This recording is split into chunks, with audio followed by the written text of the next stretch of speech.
Students, deep एजुएन के channel से एक बार फिर सैदुल्ला आपकी खिदमत में हाजिर है। स्टूडेंट्स, मैं हमेशा के लिए आपके लिए हाजिर ही रहता हूँ। स्टूडेंट्स, आज मैं एक बेहतरीन और आसान टॉपिक के साथ आया हूँ। स्टूडेंट्स, रिस्पायरेशन का जो आखिरी सेशन है वो इसके साथ स्टूडेंट्स अपने अख्ताम पर जाता है। स्टूडेंट्स, इसका नाम है इलेक्ट्रॉन ट्रांसपोर्ट चेन। मैंने ईटीसी लिखा है, इसका ये मतलब नहीं है कि अगर एग्जाम में आपसे पूछा जाए कि what is electron transport chain और आप इसके ऊपर लिखे ईटीसी। स्टूडेंट्स, इसको ये एब्रीवेशंस होते हैं, ये आसानी के लिए मैंने लिखा है। मैं पूरे टॉपिक का नाम लिखता हूँ students, electron transport chain. Student, electron transport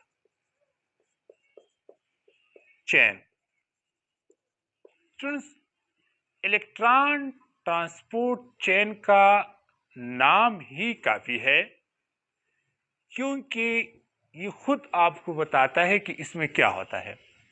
इसमें इलेक्ट्रॉन ट्रांसफर होते हैं एक मॉलिक्यूल से, और ये एक सीरीज ऑफ कंपाउंड से होके थ्रू पास होते हैं, तो तब ये एक चेन बनता है। इस वजह से इसको इलेक्ट्रॉन ट्रांसपोर्ट चेन कहते हैं। इससे पहले स्टूडेंट्स, रिस्पायरेशन में हमने ग्लाइकोलाइसिस तफसील से स्टूडेंट्स हमने डिस्कस किया है।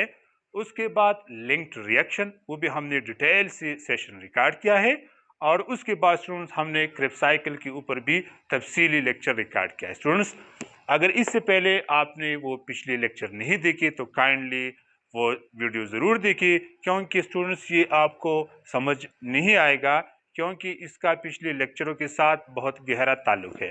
स्टूडेंट्स, तो हम बात कर रहे थे फाइनल स्टेप की, कि ये एरोबिक रिस्पायरेशन का एक फाइनल स्टेप है। स्टूडेंट्स, ये कहाँ होता है?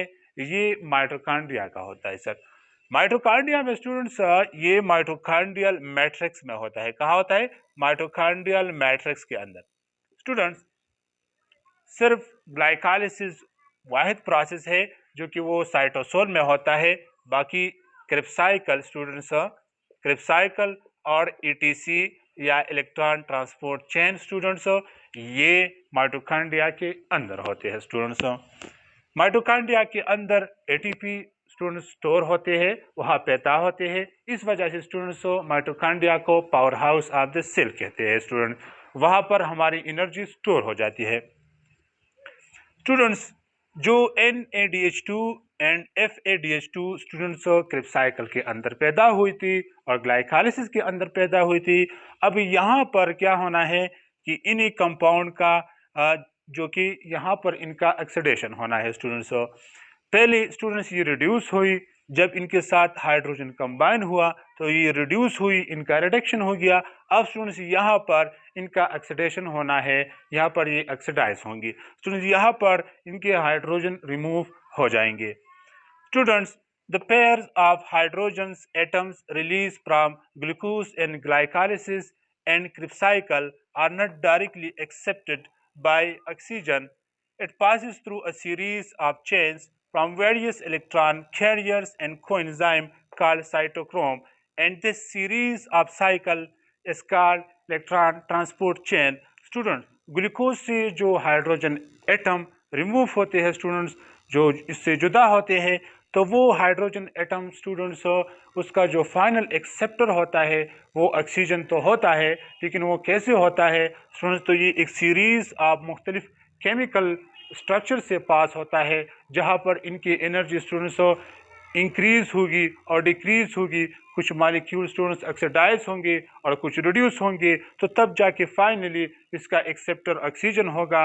वहाँ पर वो अपने हाइड्रोजन क्या करेंगे स्टूडेंट्स? वहाँ पर वो एक्सेप्ट करेंगे students. Some of energy used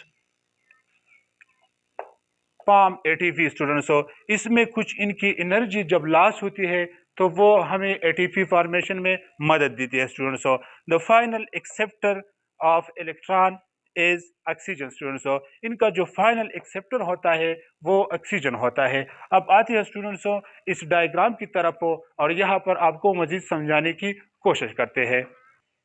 students, coenzyme और साथ ही जो साइटोक्रोम है वो इस प्रोसेस में बहुत हमारी हेल्प करेगी और वो हमारी एटीपी सिंथेसिस में बहुत अहम किरदार अदा करते हैं। स्टूडेंट्स, जो साइटोक्रोम होते हैं तो इनके स्टूडेंट्स कई और भी छोटे छोटे इनके अकसाम है, जिसका नाम है cytochrome A, cytochrome A students, cytochrome B, cytochrome ए3 स्टूडेंट्स, ये इनमें है। स्टूडेंट्स, इनमें से एक है को एंजाइम स्टूडेंट्स, वो को एंजाइम भी यहाँ पर हिस्सा लेंगे स्टूडेंट्स।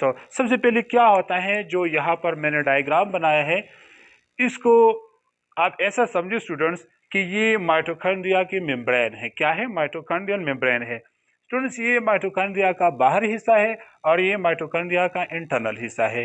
असल में ये दोनों पार्ट्स माइटोकॉन्ड्रिया के अंदर ही है स्टूडेंट्स।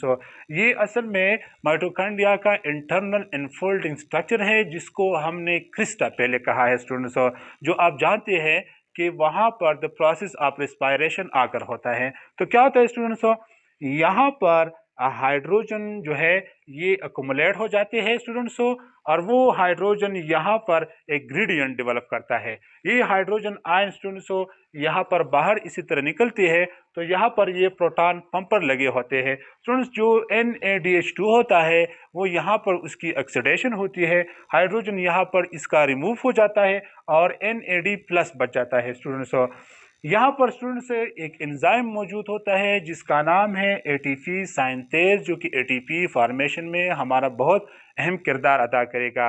जो यहाँ पर स्टूडेंट्स हाइड्रोजन आयन का यहाँ पर जो ग्रेडियंट बनेगा, जो हाइड्रोजन आयन का यहाँ पर इम्बैलेंस बनेगा, हाइड्रोजन आयन कुछ यहाँ से बाहर निकल गई, कुछ यहाँ से अंदर चले गई, तो यहाँ पर एक ग्रेडियंट डेवलप होगा स्टूडेंट्स, एक ऑस्मोटिक प्रेशर डेवलप होगा और वो ऑस्मोटिक प्रेशर हमारा एटीपी सिंथेसिस में बहुत अहम किरदार अदा करता है स्टूडेंट्स। जो साइटोक्रोम ऑक्सीडेज कॉम्प्लेक्स है वो यहाँ पर इस स्ट्रक्चर के अंदर एम्बेडेड रहता है स्टूडेंट्स। इसी तरह साइटोक्रोम कॉम्प्लेक्स भी हमारे पास इस एटीपी फॉर्मेशन में बहुत अहम किरदार अदा करता है स्टूडेंट्स। ये हमारा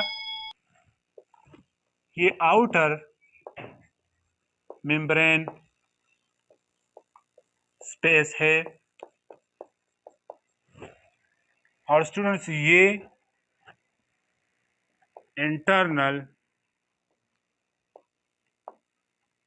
मेम्ब्रेन स्पेस है स्टूडेंट्स। तो फाइनल जो प्रोडक्ट बनता है स्टूडेंट्स वो एटीपी बनता है और एटीपी के साथ हमारा काम होता है स्टूडेंट्स।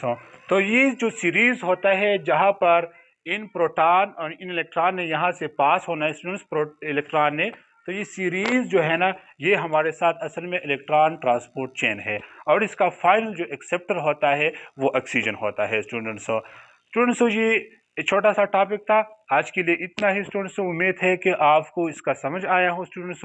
अगर आपने हमारा चैनल अभी तक सब्सक्राइब नहीं किया तो काइंडली इसको सब्सक्राइब करें स्टूडेंट्स और ज़्यादा से ज़्यादा शेयर करते रहे ताकि तमाम स्टूडेंट को इसका फ़ायदा हो सके। वस्सलाम।